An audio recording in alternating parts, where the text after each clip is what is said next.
Halo semuanya, kembali lagi di Lab ID, tempat kita bahas topik-topik seputar branding, marketing, sama komunikasi. Di segmen kali ini kita akan review brand design secara spesifik kemasan, dan ini adalah segmen antara strategis versus kreatif. Kreatifnya ada, Gue Faisal. oke, dan gue Nia sebagai strategis. Merek yang akan kita bahas kali ini, brandnya adalah Dari. Oke, Darli. Kenapa nih Darli ini menarik banget? Kita sedikit berbicara tentang sejarahnya dulu deh.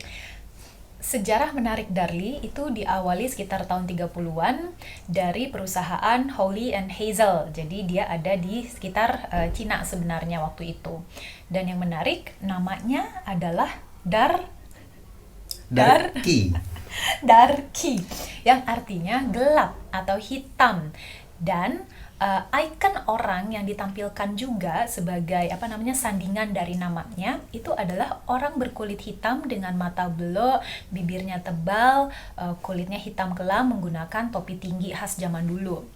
Nah, sebenarnya apakah karena ini dimaksudkan karena mereka menyasar segmen orang berkulit gelap? Sebenarnya tidak terlalu jelas ya di sejarahnya, tapi campaign iklan mereka pada masa itu adalah pasta gigi orang hitam, ya tetap pasta gigi orang hitam. Jadi mungkin kalau sekarang itu kesannya apa tuh Sal? Agak-agak Agak-agak rasis ya. rasis ya. Jadi jadinya waktu diakuisisi sama perusahaan Amerika Colgate and Palmolive, mereka memutuskan bahwa namanya itu diganti menjadi Darlie. Begitu juga dengan representatif icon orangnya, nanti akan dijelasin lebih lanjut sama Faisal. Cuman ketika diakuisisi ini pula diputuskan bahwa produk pasta gigi Darlie tidak akan didistribusikan di luar Asia. Jadi memang dikhususkan untuk wilayah semisal Cina, Thailand, Malaysia, dan di Indonesia kebetulan juga ada sih di beberapa supermarket. Nah, tentang transisi dari Darky menjadi Darlie itu gimana tuh Sal? Menariknya kenapa nih secara kemasan dan identity? Ya, pertama gini, kita ngeliat bahwa dari awal produk ini dibuat, memang secara positioning dan message-nya ini adalah pasta gigi untuk kaum kulit hitam. Kesannya ya. Kesannya seperti itu, dan mereka pun dalam komunikasinya beberapa kali kita lihat beberapa sumber referensi juga di internet yang kita baca, memang Darky ini untuk orang kulit hitam awalnya. Sebenarnya kita juga belum tahu apakah waktu zaman dulu memang di Asia itu banyak penetrasi orang kulit hitam yang bekerja di sini, terus kemudian dulu kondisinya seperti apa, apakah masuk slavery atau enggak atau dan sebagainya gitu ya. Tapi setelah diambil alih oleh Colgate-Palmolive, sebenarnya mereka berusaha menghilangkan kesan rasis, berusaha menghilangkan kesan bahwa mereka terlibat dalam politik apartheid misalkan seperti itu. Nah, karakter-karakter yang sebelumnya nge-represent itu kemudian diganti menjadi sesuatu yang lebih general.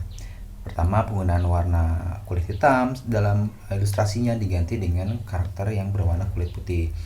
Secara overall look and feel masih sama sebenarnya warna yang digunakan. Mungkin yang berbeda adalah pertama penggunaan nama brand dari Darky menjadi Darlie. Ini juga satu tidak terlalu impactnya nggak terlalu besar ya, cuma mengganti satu kata aja. Tapi mereka bikin produk yang berusaha menjelaskan transisinya. Jadi ada produk yang tulisannya Darky is now Darlie, biar orang itu nggak kaget.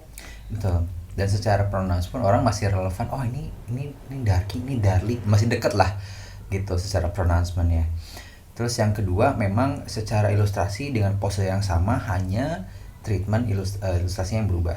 Warna kulitnya Betul. yang berubah. Betul. Oke. Nah, itu pun tadi product introducing new brand itu sendiri untuk memperkenalkan ke ke konsumen kan sebenarnya, biar mereka nggak ngerasa ini produk KW kali ya gitu ya. Produk KW-nya Darky kali ya. Jadi mereka harus benar-benar memperkenalkan itu dengan komunikasi yang bagus juga. Yang uniknya kemasan Darlie dari dulu itu terkesan bahwa mereka itu memang secara posisi sudah dijual dengan karton atau dus yang vertikal atau berdiri. Cukup berbeda dengan kemasan pasta gigi lainnya yang bahkan di masa sekarang pun banyak yang horizontal ya. Betul. Jadi mereka udah cukup konsisten itu dari dulu. Nah, ada yang menarik nggak dari kemasan boxnya ini dan peletakannya? Ya, menurut gua ini ini salah satu yang lumayan brilian ya dalam dalam dunia packaging gitu ya. Ketika desainer itu mendesain sebuah packaging, ini bisa dalam berbagai hal ya, tapi ini ketika dalam peletakan produk dalam shelving. Jadi ini in terms of design dalam dalam planogramnya gitu. Oke, buat yang mungkin nggak tahu nih awam dengan istilah planogram, planogram itu perencanaan atau perancangan visual produk maupun merchandise untuk didisplay di rak supermarket. Betul. Jadi kalau kita lihat Darlie, memang secara produk dalam placement di shelving dia bisa ditempatkan dalam kondisi apapun. Jadi sebenarnya dia brilian karena dia bisa ditaruh dalam dua format yang berbeda gitu. Misalkan dia format vertikal dan format horizontal. Jadi ketika misalkan dalam space yang terbatas dalam shelving yang cuman untuk produk Darlie cuman sedikit, dia bisa memaksimalkan dengan posisi yang vertikal. Tapi kalaupun dia mempunyai space yang luas, dia bisa menggunakan posisi yang horizontal. Dan ini kenapa brilian juga? Karena tadi ya di awal kita sebut mereka itu dari sejak pertama keluar sudah punya posisi yang vertikal. Tapi seiring dengan perkembangan zaman yang mungkin pemain lain mulai pakai planogramnya yang horizontal, mereka tidak langsung buru-buru mengubah kemasan mereka untuk ikut dengan tren bikin versi horizontalnya aja, tapi mereka memodifikasi yang mereka sudah punya untuk memiliki dua fasad ya. Jadi yang dari vertikal bisa juga dibikinin versi horizontal. Akhirnya sangat-sangat fleksibel. Betul. Cuman ada satu isu nih Sal, pas kita lihat ke supermarket ya beberapa hari lalu. Betul. Dengan protokol kesehatan yang tetap kita gunakan, itu kayaknya menggerogoti hati seorang desainer. Jadi kita ngelihat placement packagingnya yang memang amburadul sih sebenarnya. Amburadul tuh berantakan ya maksudnya. Ya, jadi beberapa placement yang mungkin dia menempatkannya tuh secara horizontal tapi brandingnya berbeda, salah posisinya. Nggak merhatiin guideline kali ya. Betul. Nah, salah satu isu dengan kita punya fleksibilitas ini adalah kita harus kasih tahu sebenarnya ke masing-masing merchant, masing-masing vendor gitu. Jadi bahwa untuk placement produk kita di field atau di shelving gitu seperti ini gitu.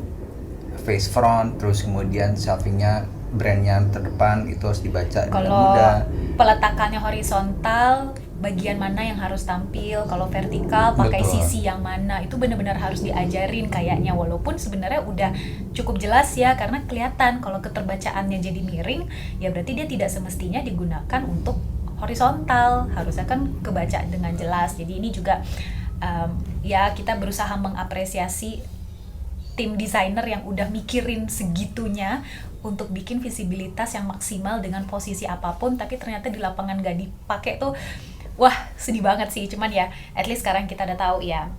Kemasan lain sebenarnya yang juga menarik karena menggunakan pendekatan yang sama, bisa vertikal maupun horizontal, itu adalah wet wipes atau baby wipes ya, tisu basah dari Mothercare. Kalau teman-teman ada yang ke toko Mothercare terus lihat tisu basah keluaran tokonya, mereka pun bikin kemasan yang bisa diletakkan secara planogram itu vertikal maupun horizontal. Jadi tergantung pada keadaan di lapangan yang bisa sangat-sangat fluktuatif, mereka gampang menyesuaikannya.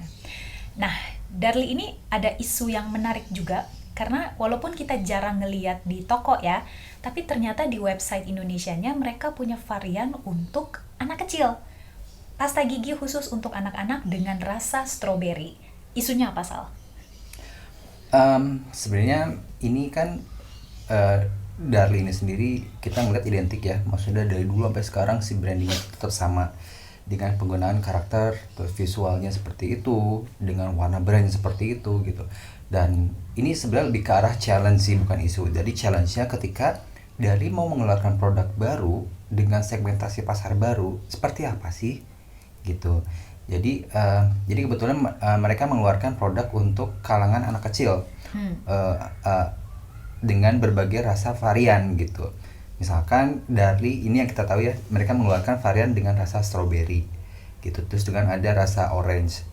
Nah, secara look and feel dari Darlie ini sendiri, warnanya kan otomatis mereka udah kuatnya di warna hijau ya. Terus kemudian dengan warna branding ilustrasinya seperti hijau itu. Dan biru kalau di Indo. Betul. Terus kemudian dengan branding dan treatment logonya seperti itu. Nah, kalau opini gue sebenarnya yang harus disesuaikan untuk si turunan-turunan yang baru adalah cara karakter atau penggunaan ilustrasinya. Untuk segmen anak kecil itu. Betul. Jadi sebisa mungkin ketika ditampilkan dalam packaging itu masih relevan dan masih inline. Tidak berbeda jauh banget nih. Contohnya gitu, misalkan satu ilustrasi yang ditampilkan dari Darlie kan lebih ke arah realis ya. Kita ngelampilin lihat ilustrasi orang seperti apa gitu. Nah, mungkin kalau bayangan gue di kategori produk bayi ini mungkin Anak-anak. ilustrasi atau anak-anak ini ilustrasi yang digunakan lebih arahnya juga realis. Misalkan kita ngeliatin treatment buah-buahannya atau misalkan nanti ada karakter-karakter di dalamnya dengan treatment yang realis juga gitu. Saat ini mereka pakai gambar kayak kartun untuk binatang kelinci untuk melambangkan ini kategorinya anak-anak. Cuman jadinya kiddie banget ya. Ya memang ilustrasinya memang untuk anak kecil ya, dan memang harus kiddie gitu. Dan memang kita ngelihat ada kontras banget nih, satu Darlie yang bapak-bapak gitu ya, ada ikon bapak-bapak di situ, terus kemudian ini produk untuk anak-anak. Ada Iya. dua kontras di sini sebenarnya. Dan pertanyaan gue sih tadi lebih ke arah kira-kira lebih baik apakah menggunakan pendekatan yang tadi Faisal bilang ya. Jadi justru si kemasan varian anak-anaknya inilah yang harus menyesuaikan ulang dengan brand identitas utama. Atau misalkan bisa kayak Sweet Sal. Sweet Sal itu ketika dia expand dari produk baby ke produk kids, maka logogram atau gambar ikonik si identitas yang bayi itu dia drop ketika masuk ke segmen yang kids. Makanya hanya ada Sweet Sal Kids tanpa gambar si bayi. Apakah mungkin itu diterapkan di Darlie? Jadi ketika masuk ke yang anak-anak ya cukup Darlie aja yang icon identitas bapak-bapaknya itu di drop. Ya bukan soal right or wrong ya, tapi implementasi di pasar ada yang menunjukkan mereka pakai approach itu dan tetap bisa diterima oleh market sebenarnya. Dan menurut gue, ini opini gue baik lagi. Pertama karena Darlie itu sendiri secara varian tidak terlalu banyak seperti misalkan contoh kasus Sweet Sal misalkan ya. Sweet Sal udah ngeluarin banyak varian, orang-orang udah Pepsodent juga lah kalau udah pasta tahu ya. gigi ya. Pepsodent, terus misalkan produk yang lain close up itu varian banyak banget, dan setiap tahun mereka ngeluarin tematik yang baru. Berbeda dengan Darlie, memang konsisten dengan produk yang sama. Dan secara visibilitas brand, mereka recall-nya tuh keingetnya ya ikonnya gitu. Mungkin harus di-conduct research dulu dari internal timnya, mungkin ketika logo Darlie di take out logonya karakter orangnya dengan hanya menggunakan Nama tulisan doang, apakah mereka masih mengingat itu atau enggak?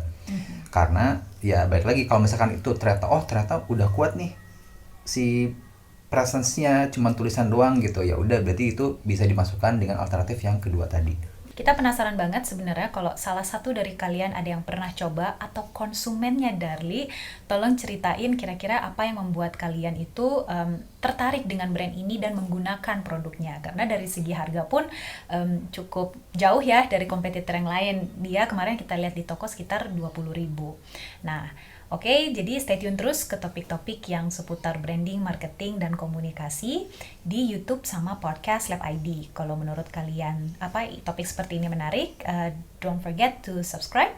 Dan sampai ketemu lagi di edisi video selanjutnya atau konten selanjutnya. Dah!